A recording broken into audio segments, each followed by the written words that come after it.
Hello everyone. तो कैसे हैं आप सब? होप सो बहुत अच्छे होंगे। सो गाइस, आज की इस वीडियो के अंदर हम बात करने वाले हैं first semester English literature exam के इम्पॉर्टेंट क्वेश्चंस के बारे में, या फिर यूं कहूँ इम्पॉर्टेंट टॉपिक्स के बारे में।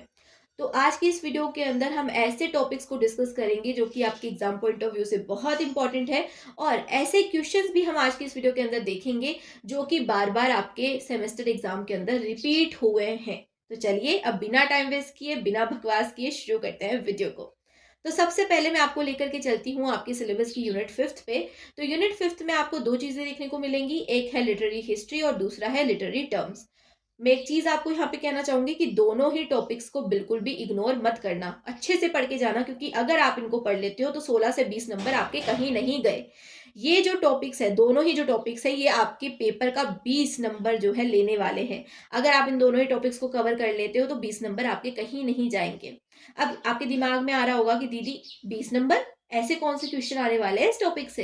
तो भाई, दोनों ही टॉपिक से जो है लॉन्ग टर्म क्वेश्चंस बनने वाले हैं।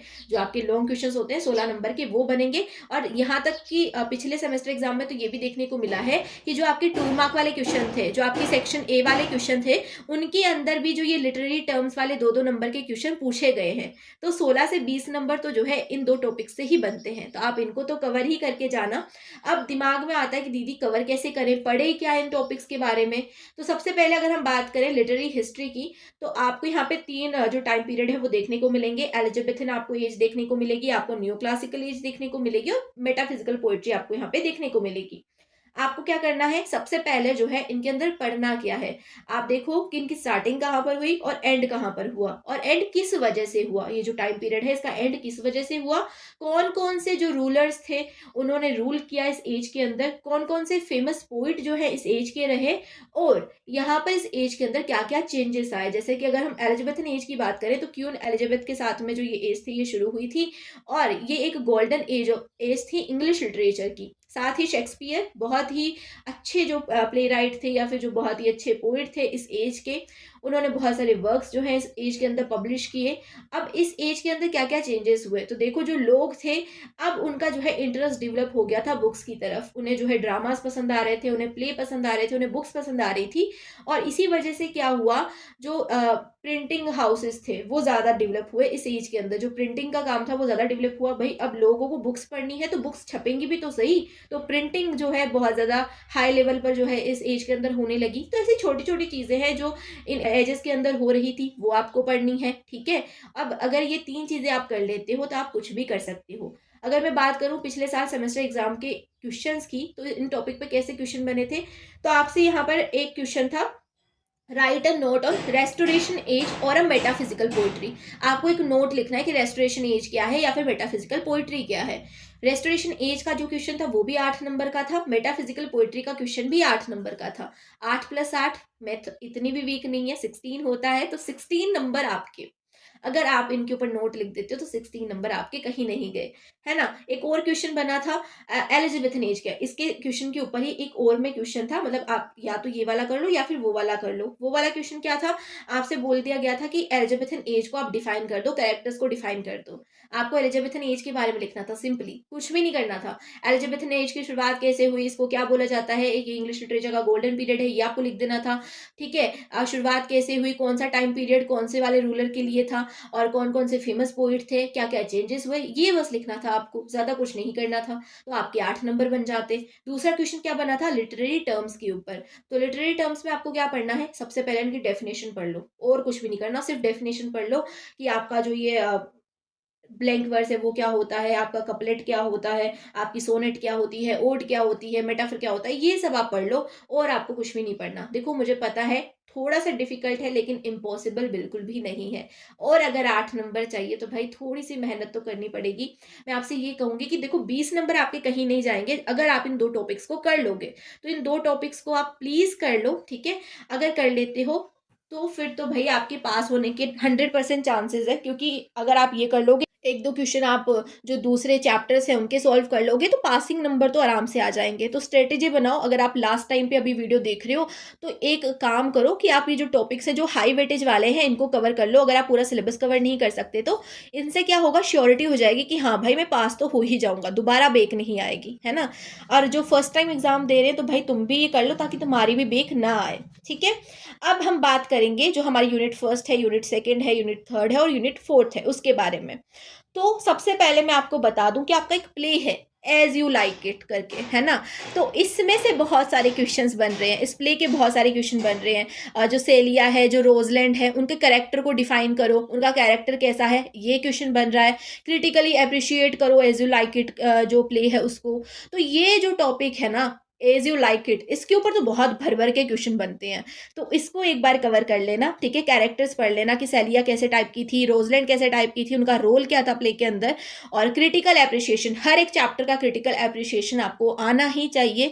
अगर आप ज़्यादा कुछ नहीं कर सकते तो क्रिटिकल एप्रिसिएशन तो आप पढ़ ही लो हर एक चैप्टर का, ये भी बहुत इंपॉर्टेंट है। अब अगर मैं आपको बताऊं कि भाई क्वेश्चन किस टाइप के बनेंगे, तो देखो आपकी जो पोएम्स है ना, तो पोएम्स का कोई भी स्टेंजा आपको उठा करके दे दिया जाएगा और आपको बोला जाएगा कि यहाँ पर पोइट क्या बोलने की कोशिश कर रहे हैं, यहाँ पर रेफरेंस क्या है, क्या बोलने की उन्होंने कोशिश करी है, वो आप हमें समझा दो। अब ये आप कब समझा पाओगे, जब आपको जो है पोइम पता होगी। इसीलिए मैंने आपको बोला था कि आप यूनिट फिफ्थ पे ज़्यादा ध्यान दो, क्योंकि अगर आप लास्ट टाइम पे वीडियो देख रहे हो तो आपने अभी तक तो जो है सारी पोइम्स को लाइन बाय लाइन नहीं पढ़ा होगा। तो अगर आप यूनिट फिफ्थ पे ध्यान दोगे तो आपके जो पासिंग मार्क्स हैं वो आ जाएंगे।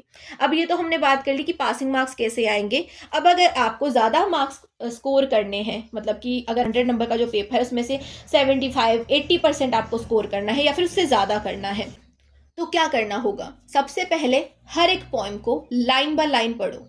अब ये मैं क्यों बोल रही हूँ, देखो मैं समरी के लिए इसलिए यहाँ पे नहीं बोल रही हूँ क्योंकि ये जो पोएम्स हैं इनका कोई भी पैराग्राफ आपको उठा करके दे दिया जाएगा, कोई भी स्टेंजा आपको उठा करके दे दिया जाएगा या फिर दो लाइंस दे दी जाएंगी और आपसे पूछ लिया जाएगा कि इसके पोइट कौन थे और इस लाइन में पोइट ने क्या बोलने की कोशिश करी है। अब आप कितने ही क्वेश्चन कर लो, किसी भी चैप्टर के कितने क्वेश्चंस लगा लो, आप ये चीज़ नहीं समझ पाओगे जब तक आपने जो है लाइन बाय लाइन पोएम को नहीं पढ़ा होगा। अब अगर आपको ज़्यादा स्कोर करना है तो मेहनत आपको करनी पड़ेगी। अब मैं ऐसे तो है नहीं कि भाई आपको इंपॉर्टेंट क्वेश्चन ऐसे बता दूं कि भाई इसके अलावा कुछ नहीं आएगा और आप वो पढ़ के चले जाओ 100 में से 100 नंबर आ जाए, ऐसा नहीं होता है। लिटरेचर इतनी आसान नहीं है, ठीक है। जब आपने लिया था तब आपको पता होगा कि लिटरेचर इतनी भी आसान नहीं होती है। अगर आपने ये सोच के लिया है कि भाई बिना पढ़े पास हो जाएंगे तो फिर भाई आपसे बड़ा वो तो कोई नहीं हो सकता, ठीक है। तो आपको जो है क्या करना है, सबसे पहले लाइन बाय लाइन पढ़ना है सारी ही पोएम्स को, क्योंकि पिछले सेमेस्टर एग्जाम में, देखो सेमेस्टर एग्जाम एक साल से शुरू हुआ है तो मैं पिछले साल की बात करूंगी। तो पिछले साल जो कुछ भी हुआ था उसके अंदर यही देखने को मिला कि जो आपके स्टेंजाज हैं, ज़्यादातर पोएम्स के स्टेंजा आपको दे दिए गए और आपसे बोल दिया जाए कि यहाँ पर रेफरेंस क्या है, कॉन्टेक्स्ट क्या है, ये बता दो, पोइट ने क्या कहने की कोशिश करी ये बता दो, इन लाइंस का मतलब क्या है, किस वे में इनको बोला गया ये बता दो। तो यही पूछा गया, ज़्यादातर जो क्वेश्चंस थे वो यही चीज़ के ऊपर थे। हमें पूरे जो पेपर था उसके अंदर यही दिख रहा था कि किसी भी पोएम का स्टेंजा दिया हुआ था और पूछा था कि पोएम में क्या बोला गया है ये बताओ। तो अगर आपको जो है इन क्वेश्चंस को सॉल्व करना है, अच्छे नंबर लाने हैं, तो आपको पोएम को लाइन बाय लाइन पढ़ना ही पड़ेगा। मैं और कुछ कर नहीं सकती इसके अंदर। अब यहाँ पर ये सब चीज़ें हम कैसे पढ़ें, तो देखो सबसे पहले मैं आपको कह करके चलती हूँ कि क्रिटिकल एनालिसिस, हर एक चैप्टर का क्रिटिकल एनालिसिस, क्योंकि क्रिटिकल एनालिसिस क्या क्या चीज़ें कवर करता है। सबसे पहले तो ये जो है आपकी चैप्टर की थीम कवर कर देता है। अगर आपने क्रिटिकल एनालिसिस पढ़ा है किस चैप्टर का तो आपको पता होगा कि उसकी थीम क्या है, दूसरा आपको पता होगा कि की पॉइंट क्या है, तीसरा आपको पता होगा कि कीवर्ड्स क्या है ना। तो आपको ये सारी ही चीज़ें पता होगी अगर आपने जो है क्रिटिकल एनालिसिस पढ़ा है तो आपको सिंपल क्या करना है, हर एक चैप्टर का क्रिटिकल एनालिसिस पढ़ लेना है और लाइन बाय लाइन समरी जो है हर एक चैप्टर की देख लेनी है। अगर आप इतना सा कर लेते हो तो आप जो है बहुत अच्छे नंबर स्कोर कर पाओगे, ठीक है।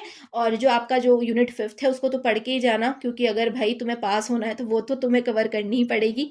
तो अब वीडियो को ज़्यादा लेंथी मैं नहीं करूँगी और जो मेरी प्लेलिस्ट है आपके फर्स्ट सेमेस्टर की वो मैं आपको कमेंट सेक्शन में में भी दे दूँगी और डिस्क्रिप्शन बॉक्स में भी दे दूँगी। अगर आप देखना चाहो तो आप देख सकते हो, मेरी वीडियो से पढ़ सकते हो। अगर आपको किसी और की वीडियो पसंद है तो आप वो देख लो। So all the best for your exam. Hope so आपको ये वीडियो अच्छी लगी होगी। अगर कोई भी डाउट आता है तो कमेंट सेक्शन में पूछ सकते हो। अगर किसी और टॉपिक पे वीडियो चाहिए तो वो भी जो है आप कमेंट सेक्शन में बोल सकते हो। मैं उस टॉपिक पे ज़रूर से वीडियो बनाऊँगी।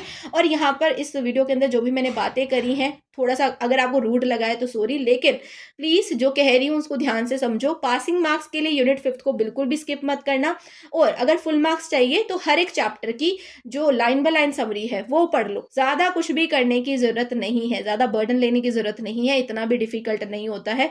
सो that's all for today's video. मिलते हैं नेक्स्ट वीडियो में, तब तक के लिए bye bye, take care, keep watching, keep learning, love you all.